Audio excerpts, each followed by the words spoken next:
और मुझे याद है, मैं जब गुजरात में राजनीतिक क्षेत्र में नहीं आया था, सामाजिक जीवन में काम करता था, तो हमारे यहाँ एक धंधुका करके स्थान है, वहां मैं जाता था तो वो मुझे वहां के लोग कहते थे कि आप यहां रात को मत रुकिए और जब भी आपका दौरा हो तो सुबह 10 बजे के बाद आइए। नॉर्मली मेरा नेचर रहता था कि हर नए स्थान पर जाके रात को रुकूं, कार्यकर्ताओं से मिलूं, लेकिन धंधुका वाले मना करते थे। क्यों? वो कहते पानी नहीं है, सुबह हम आपको स्नान करने के लिए पानी नहीं दे पाएंगे। वहां तो कहावत चलती थी कि बेटी को बंदूकें दो लेकिन धंधुके मत दो, यानी उसको बंदूक लगा मार दो लेकिन धंधुके में शादी मत करो। पानी नहीं था। ये दर्द मैंने देखा है।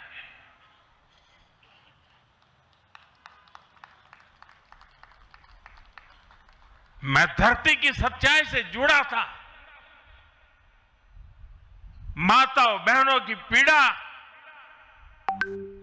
अपनी आंखों के सामने देखी थी और तब हम जल जीवन मिशन लेकर आए और सिर्फ 5-6 साल में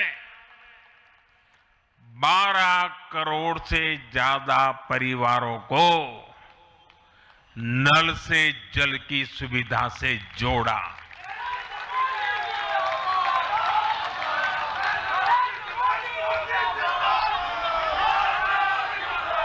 साथियों, ये हमारी सरकार है जिसने धुएं से बीमार होती बहनों की पीड़ा समझी, वरना पहले तो एलपीजी गैस को भी अमीरों का ही सौभाग्य मान लिया गया था।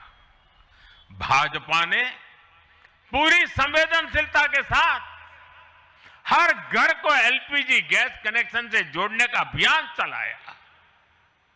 वर्ष 2014 तक जहां सिर्फ 14 करोड़ एलपीजी कनेक्शन थे, आज देश में 33 करोड़ से अधिक गैस कनेक्शन है। ऐसे ही गांव की बहनों को लखपति दीदी बनाने का अभियान है। यह भी इसलिए संभव हो पाया क्योंकि भाजपा बहनों बेटियों के सपनों के प्रति संवेदनशील है।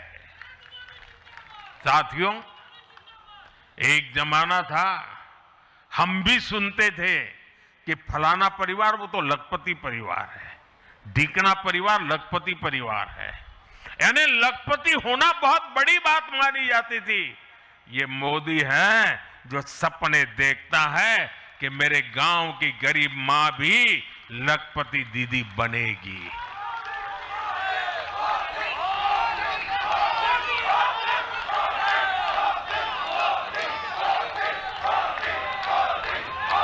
साथियों,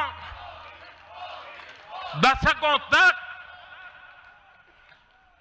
आदिवासी समाज को सिर्फ वोट बैंक से जोड़कर देखा गया, लेकिन संवेदनशील भाजपा ने, भाजपा के हमारे संस्कारों ने समाज के प्रति समान भाव की हमारी परंपरा के कारण भाजपा ने आदिवासियों में भी सबसे पिछड़ी जनजातियों की पीड़ा को समझा। उनके विकास के लिए पीएम जनमन योजना बनाई और पीएम जनमन योजना के लाभार्थी इतने बिखरे हुए हैं और एक दो दूर दूर जंगलों में पड़े हैं। उनसे एक म्युनिसिपैलिटी की सीट भी जीती नहीं जा सकती है। वोट के हिसाब से कोई उनकी तरफ देखेगा नहीं, लेकिन जब वोट से ऊपर उठ करके संवेदनाएं होती हैं, समाज का कल्याण, हमारे संस्कार होते हैं, तो पीएम जन मन योजना जन्म लेती है। आदिवासियों में भी अति पिछड़ा संख्या में भले ही कम है, लेकिन उनके प्रति हमारी संवेदना में कोई कमी नहीं है। साथियों, हमारा नॉर्थ ईस्ट, वहां वोटर उतने नहीं है, सीट भी उतनी नहीं है, इसलिए कांग्रेस की सरकारों में उन्हें वर्षों तक उपेक्षित रखा गया। लेकिन संवेदनशील भाजपा ने नॉर्थ ईस्ट को दिल से भी जोड़ा और दिल्ली से भी जोड़ा। एक और उदाहरण आकांक्षी जिलों का है। हमारे देश में 100 से अधिक जिले ऐसे थे जिनको कांग्रेस सरकारें पिछड़ा घोषित करके भूल गई थी।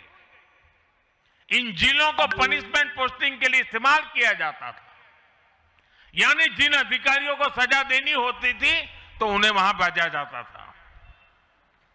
हमारी भाजपा सरकार ने इन जिलों को आकांक्षी जिले घोषित किया और प्राथमिकता के आधार पर इनके विकास के लिए काम किया। आज ये आकांक्षी जिले विकास के कई पैरामीटर्स पर अन्य जिलों से बेहतर प्रदर्शन कर रहे हैं। राज्य की एवरेज की बराबरी आकर के खड़े हो गए। साथियों, भाजपा का मंत्र है पिछड़ों को प्राथमिकता, पिछड़ों को प्राथमिकता। जिनकी किसी ने सूद नहीं ली, हमने उनकी साधना की है। जिनको किसी ने पूछा नहीं, मोदी ने उन्हें पूजा है। हमारी कार्य संस्कृति सर्वसमावेशी है, सर्वांगीण है, सर्वस्पर्शी है, सर्वहितकारी है, सर्व कल्याणकारी है। और ये कार्य संस्कृति गरीब को समान अवसर देने वाली है, गरीब को सशक्त करने वाली है।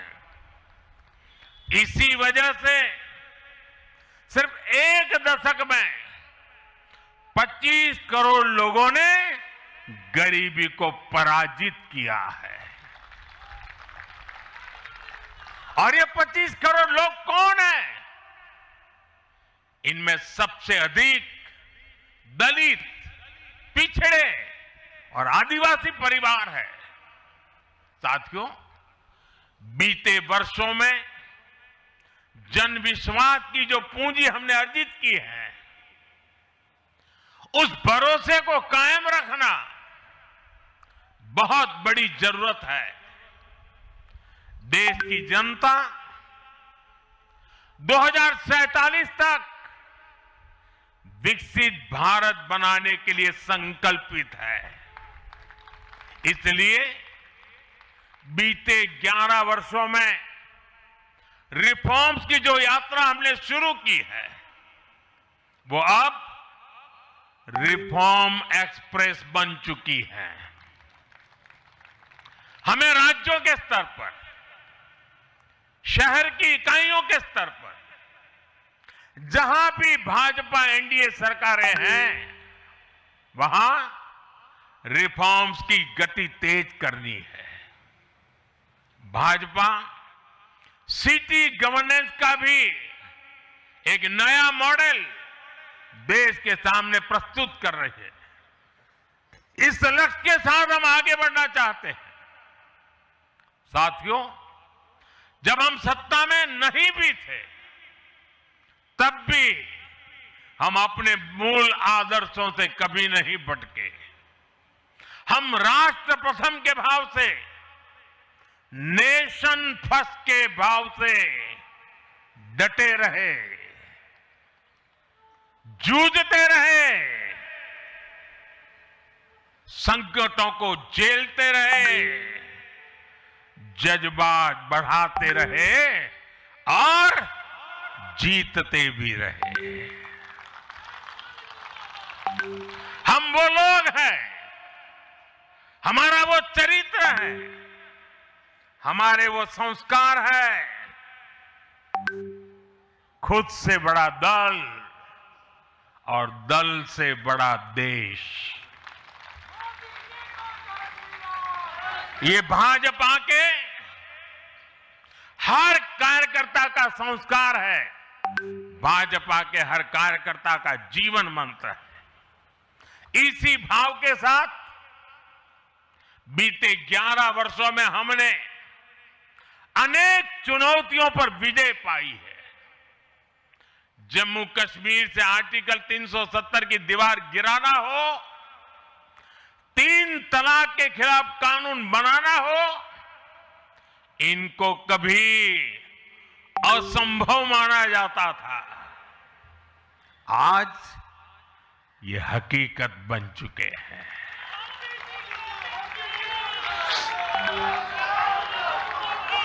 आज देश में माओवादी आतंक भी अपनी अंतिम सांसें गिन रहा है। साथियों, आगे भी हमें हर चुनौती का पूरे सामर्थ्य से सामना करना है। आज देश के सामने एक बहुत बड़ी चुनौती घुसपैठियों की है, आबादी के असंतुलन की है। दुनिया के धनवान देश, समर्थ देश, वे भी अपने देश में जो घुसपैठिए हैं उनकी जांच पड़ताल कर रहे हैं और उनको पकड़ पकड़ करके निकाल रहे हैं।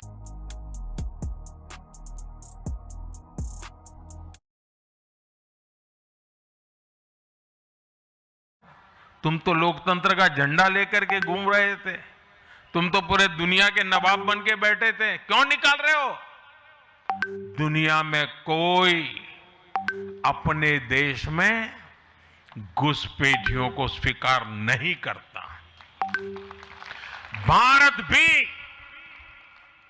घुसपैठियों को अपने गरीबों, हमारे नौजवानों के हक कभी भी लूटने नहीं दे सकता। घुसपैठिए देश की सुरक्षा के लिए बहुत बड़ा खतरा है। उनकी पहचान करके उन्हें वापस उनके देश भेजना बहुत आवश्यक है। इसके अलावा ऐसे राजनीतिक दल जो वोट बैंक की राजनीति में घुसपैठियों को बचा रहे हैं या उन्हें कवर दे रहे हैं, उन्हें हमें पूरी शक्ति से जनता के सामने बेनकाब करना ही होगा, उनको एक्सपोज करना ही होगा। साथियों, एक और बड़ी चुनौती अर्बन नक्सल की भी है। अर्बन नक्सल का दायरा इंटरनेशनल हो रहा है।